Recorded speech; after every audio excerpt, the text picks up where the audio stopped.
बोल दो ना जी। हाँ मंत्री जी आ गए।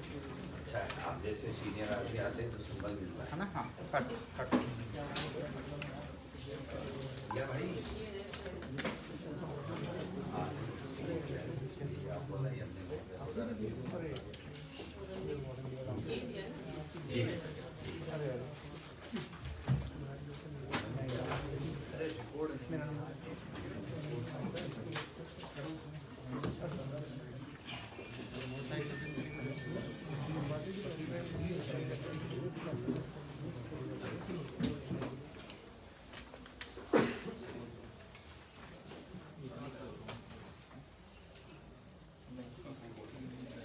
नमस्कार।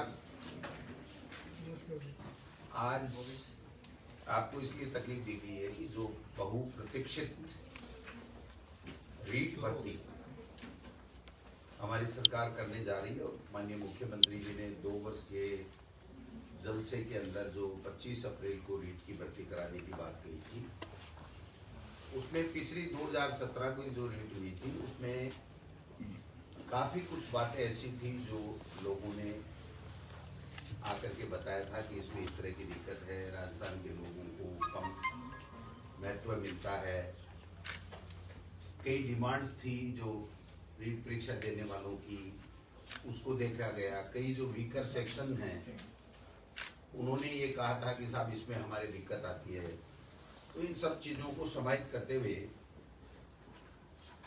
हमारे प्रमुख शासन सचिव महोदया ने और सभी अधिकारियों ने काफ़ी मेहनत की और माननीय मुख्यमंत्री जी तक काफ़ी दफ़ा चर्चा हुई। उसके बाद में आज हम लोग माध्यमिक शिक्षा बोर्ड को जो नोडल एजेंसी है रीट भर्ती कराने की, उसको जो विज्ञप्ति भिजवा रहे हैं, उसमें जो प्रमुख संशोधन पिछली रीट के बजाय किए हैं वो मैं आपसे शेयर करना चाहता हूँ इसी के माध्यम से। 2017 में जो रीट कराई थी पिछली सरकार ने, उसमें सबके लिए रीट की न्यूनतम अंक 60% था, केवल SC ST के लिए 36% था। लेकिन हमारी सरकार ने काफी लोगों की मांगों को देखते हुए जो और वीकर सेक्शन है उनके अंदर जो न्यूनतम 60% है उसके अंदर छूट दी है, जो मैं आपको बताना चाहता हूँ। अनुसूचित जाति जनजाति में जो नॉन DSP है उसमें पहले 60% थी, अब उसको 55 किया गया है।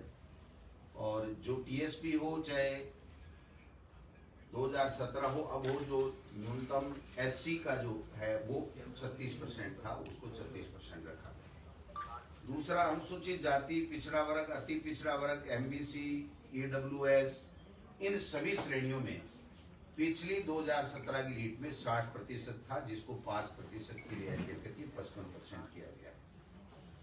समस्त श्रेणी विधवा, परित्यक्ता महिलाएं और भूतपूर्व सैनिक, इनके लिए भी 60% था पिछली भर्ती में। हमने इसमें 10% की रियायत दी है। 50% न्यूनतम अंक हमने माने हैं। और दिव्यांग निःशक्त जन श्रेणी में नियमानुसार आने वाले समस्त व्यक्ति, इसमें भी 60% था। लेकिन चूंकि हाईकोर्ट में भी लोग पिछले समय जो सिलेक्ट बच्चे गए और हाईकोर्ट ने भी इसको 40% तक अलाउ किया था, तो हमने उसको हाईकोर्ट के निर्णय को और लोगों की डिमांड्स को देखते हुए इसमें भी 40% न्यूनतम हमने करने का फैसला किया। दूसरा, शहरिया जनजाति के लिए बहुत कम पात्र व्यक्ति मिलते हैं, तो पहले 60% ही था, लेकिन इसमें शहरिया जनजाति, शहरिया क्षेत्र के लिए हमने 36% किया है। दूसरा जो एक मुद्दा रहता था कि जो 50% अंक न्यूनतम जो स्नातक है, तो वो स्नातकोत्तर या स्नातक में बीएड करने वाले जो बच्चे हैं उनको भी हम लोग अलाउ करते हैं। NCT की जो 13 नवंबर 2019 की जो गाइडलाइन थी उसकी पालना करते हुए हमने पहले अगर स्नातक में 50 नहीं है, स्नातकोत्तर में कितने भी हैं, तो वो नहीं बीएड ये रीट दे पाता था, अब उसमें कर दिया गया। दोनों में से किसी भी में भी अगर वो 50% है तो वो भाग ले सकता है रीट के अंदर। दूसरा जो न्यूनतम अंकों का था, बाकी अन्य कैटेगरी के लिए जो 12वीं में या जो BA में, उनमें जो छूट थी वो EWS और ये जो हमारा दूसरे जो दोनों MBC है उसमें भी उसको शामिल करते हुए पहले की तरह बराबर इन दोनों कैटेगरी को भी हमने शामिल कर लिया है। वाणिज्य जो विषय था उसकी काफ़ी समय से मांग उठ रही थी और उसको शामिल पहले नहीं किया जा रहा था। अब हमने इसको सोशल स्टडी L2 जो L2 का होगा हमारा B.Ed किया हुआ व्यक्ति, तो उसमें सोशल स्टडी के अंदर हम उसको B.Ed वाले को भी पात्र मान रहे हैं। एक रीट के साथ हमें सिलेक्शन का जो क्राइटेरिया था, जो पहले रूल थे उसमें 30% एकेडमिक के थे और 70% रीट के थे। तो हालांकि ये रीट का पार्ट नहीं है, लेकिन बताना जरूरी है क्योंकि जो बच्चा रीट दे रहा है उसको ध्यान में रहना चाहिए कि मेरा सिलेक्शन का क्या क्राइटेरिया है। तो उसको जो हमारे राजस्थान के नौजवान शिक्षित बेरोजगार जो ज़्यादा आने चाहिए, जिनकी बहुत बड़ी मांग थी, उसको ध्यान में रखते हुए अब जो पहले हमने टेट में कर रखा था उस तरीके से यहाँ पर 90% रीट का वेटेज होगा और 10% उसकी जो एकेडमिक योग्यता होगी उसका होगा। तो ये 30% पिछली सरकार के समय था, जिससे काफ़ी ये शिकायतें आई थी और काफ़ी फर्जी डिग्री लेकर के बाहर के लोग भी आ गए थे। तो मैं समझता हूँ राजस्थान के लोगों को ज़्यादा से ज़्यादा वेटेज मिले, इसके लिए भी हमने किया है। एक जो राजस्थान के बेरोजगार बच्चों को ज़्यादा से ज़्यादा मौका मिले, इसलिए 2011 में पहले जो सिलेबस बना था, तो इसमें जो NCT की गाइडलाइन है उसमें है कि प्रचलित पाठ्यक्रम के हिसाब से आपको सिलेबस देना है। तो हमने दोबारा से सिलेबस तैयार करवाया माध्यमिक शिक्षा बोर्ड की टीम से, और उस सिलेबस में हमने राजस्थान को जहाँ जहाँ हमारी पुस्तकों में राजस्थान है वहाँ पर राजस्थान को सबसे ज़्यादा, राजस्थान की भौगोलिक स्थिति, संस्कृति आदि चीज़ों को हमने भूगोल, इतिहास, कला, संस्कृति सबको वेटेज देते हुए सिलेबस का निर्माण किया है। और जो सिलेबस है वो भी हम रीट के साथ या 1-2 दिन में जो भी माध्यमिक शिक्षा बोर्ड उचित समझेगा तो उसमें वेबसाइट में साथ में लगा देगा, जिससे वो बच्चे अपना अध्ययन कर सकते हैं। बाकी जो मोटा मोटी चीज है, एक बात कंफ्यूजन चल रहा था कि B.Ed वालों को L1 और L2 दोनों में लिया जाएगा, नहीं लिया जाएगा। तो NCT की गाइडलाइन का हमने अच्छे तरीके से अध्ययन किया है, उसमें राज्य सरकार के ऊपर छोड़ा गया है। और एक शर्त ये भी है कि अगर कोई B.Ed किया हुआ व्यक्ति L1 देता है तो उसको 2 साल के अंदर अंदर ब्रिज कोर्स करना पड़ेगा 6 महीने का, और वो ब्रिज कोर्स उस संस्था से करेगा जो NCT के द्वारा मान्यता प्राप्त संस्था होगी। ऐसी संस्था राजस्थान में आज की तारीख में नहीं है। और B.Ed के बच्चों को चूंकि फर्स्ट ग्रेड में, व्याख्याता में, सब में मौका मिलता है, तो BSTC के बच्चों को केवल L1 में मौका मिलता है। तो जब राज्य सरकार का क्षेत्राधिकार पे उनके विवेक के ऊपर छोड़ा गया, तो इसलिए राज्य सरकार ने दोनों वर्गों का ध्यान रखते हुए BSTC के बच्चों का वो जो DLED जिसको बोलते हैं उसका भी ध्यान रखा है और B.Ed वालों का भी ध्यान रखा है। तो L1 है उसमें केवल DLED यानी BSTC के बच्चे आएंगे और L2 में B.Ed वाले बच्चे आएंगे। एक और महत्वपूर्ण निर्णय मैं इस मौके पर मैम को भी धन्यवाद देना चाहूँगा कि जब बोर्ड से फाइल आई कि साहब 1.5 या 2 के लगभग उन्होंने फीस कर ली थी, तो इनका ये सुझाव था कि मंत्री महोदय हमको कोरोना के समय ध्यान रखना चाहिए और इस फीस को नहीं बढ़ाना चाहिए। तो हमने ये फैसला किया है कि 2017 में जो रीट में जो बच्चों के लिए परीक्षा शुल्क था रीट देने का, वही शुल्क हमने रखा है, उसमें 1 पैसा भी हमने नहीं बढ़ाया। बाकी बोर्ड का जो टेंटेटिव कार्यक्रम है वो कल आ जाएगा, वो अपने हिसाब से करेंगे। लेकिन जो हमारे पास में आया है लगभग 11 जनवरी से जो ऑनलाइन आवेदन इनके लेने का उनका टेंटेटिव है, इसमें परिवर्तन हो भी सकता है, वो बोर्ड का काम है। लेकिन जो मोटा मोटी मेरे पास में आया है उसके हिसाब से हम लोग 11 जनवरी से 8 फरवरी तक आवेदन लेंगे और फिर चालान और जमा कराने की वो भी 4 फरवरी तक की है। और वेबसाइट पर प्रवेश पत्र की 14/4 डेट रखी है उन्होंने टेंटेटिव, और प्रथम 6 से 8, 10 से 12:30 परीक्षा का समय, और वो जो 1 से 5 कक्षा का है वो 2.5 से 5, इस तरीके से 25 अप्रैल की एग्जाम है। तो ये जो मैंने टाइम टेबल बताया, ये बोर्ड अपने हिसाब से आवेदन लेने का घटा सकता है, बढ़ा सकता है, वो उनके विवेक पर, उसमें राज्य सरकार का कोई दखल नहीं है। हम केवल ये जो छूट दे रहे हैं या हमने जो नए निर्णय किए हैं, जो हमारे शिक्षित बेरोजगारों की ऋण देने वालों की जो मोटी मोटी समस्याएं थी, उनको काफी जद्दोजहद के बाद में, काफी विचार विमर्श करके पूरी तरीके से एनसीटी की गाइडलाइन के हिसाब से हमने इसको दुरुस्त किया है।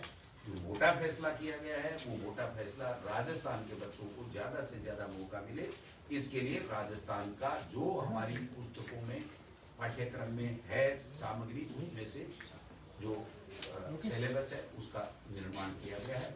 और जो 10 और 90 का जो वेटेज है, वो वेटेज हमने आगे सिलेक्शन में ये मोटा मोटी जो आज हम भेज रहे हैं, अब वो आज कल निकालें परसों निकालें, वो उनके ऊपर है। जब भी विज्ञप्ति निकलेगी उसके बाद में लोगों को मौका मिलेगा।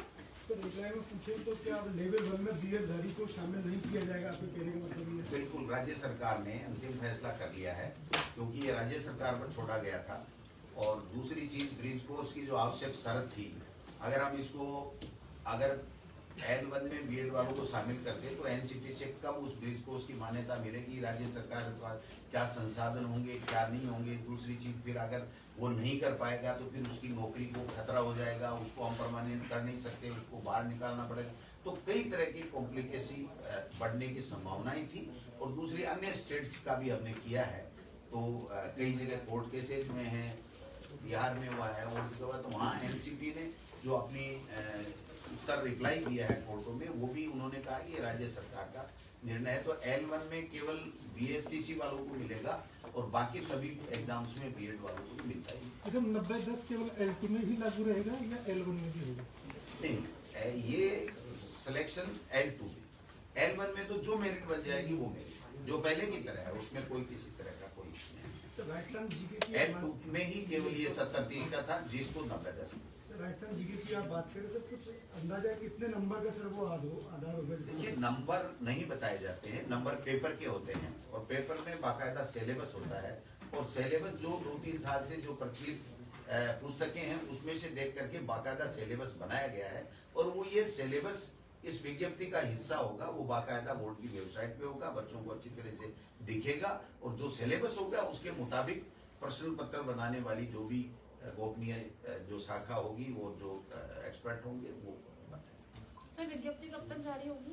विज्ञप्ति हम आज भेज देंगे, आज रात को भी हो सकती है और कल भी हो सकती है। आप तो लेट रात तक जगना। सर रीट 2016 वालों की भी एक बहुत बड़ी मांग है, हाईकोर्ट की सिंगल बेंच और डबल बेंच ने फैसला दिया वेटिंग सूची जारी करने के लिए, तो ये इसका कब तक क्या टेंटेटिव? देखिए, 2018 का तो हमने निर्णय कर लिया, L1 और L2 दोनों का वेटिंग लिस्ट जारी कर दिया। लेकिन चूंकि कई तरह के ऐसे प्रकरण हैं जिसमें वेटिंग लिस्ट का है, तो कई हाई कोर्ट में है, कई सुप्रीम कोर्ट में है, सुप्रीम कोर्ट में स्टे मिला हुआ है। तो इसकी हम लोग समीक्षा करेंगे अधिकारियों के साथ में बैठ करके, और जो यथासंभव सरकार के बस में होगा, जो कर सकती है सरकार नियमों में रहते हुए, वो करे। सर यही उनकी समस्या कि 2018 वालों को तो कर दिया लेकिन 16 वालों को नहीं किया, और SLP भी जो सरकार वापस नहीं दे रही है। इसको एग्जामिन करवाएंगे, इसको मनन चल रहा है, और इसको एग्जामिन करवाएंगे कि हमारी क्या लीगल पोजीशन है। क्योंकि जब एक बार सुप्रीम कोर्ट में जाने के बाद में जब स्टे हो जाता है वहाँ पर प्राइमा फेसी, तो थोड़ी सी दिक्कत आती है। लेकिन फिर भी मैंने मुख्यमंत्री जी से कल परसों बात की है इसके बारे में, तो मुख्यमंत्री जी ने शायद ट्वीट भी किया था कि हम लोग ऐसी भर्तियों को कोर्टों से निकालने के लिए भी कोई गंभीर प्रयास कर रहे हैं। तो मैं समझता हूँ इसमें आगे चल करके कोई रास्ता निकले। सर स्कूलों को खोलने की कवायद की अभी मीटिंग भी हुई थी, लेकिन 15 जनवरी तक टाल दिया गया। क्या कुछ सर कुछ फीडबैक आया इस तरह के नहीं खोलने चाहिए स्कूल? पहले ये थे कि 4 से 5 जनवरी के बीच में खोले जाएंगे। मुझे जो लग रहा है कि अब कोरोना कम हो रहा है, तो सरकार इसके ऊपर गंभीरता से विचार कर रही है। काफी स्टेट्स का अध्ययन किया गया, और जो केंद्र की SOP है उसको भी देखा गया। स्कूल खोलने का मतलब है स्कूल भी खुलेंगी, कॉलेज भी खुलेंगी, तो कोचिंग भी खुलेंगी, तो इसका सारा प्रभाव देखना पड़ेगा कि कितना क्या कोरोना का प्रभाव रहता है। लेकिन आप मान के चलिए कि 14-15 तक कोई न कोई अंतिम फैसला होगा।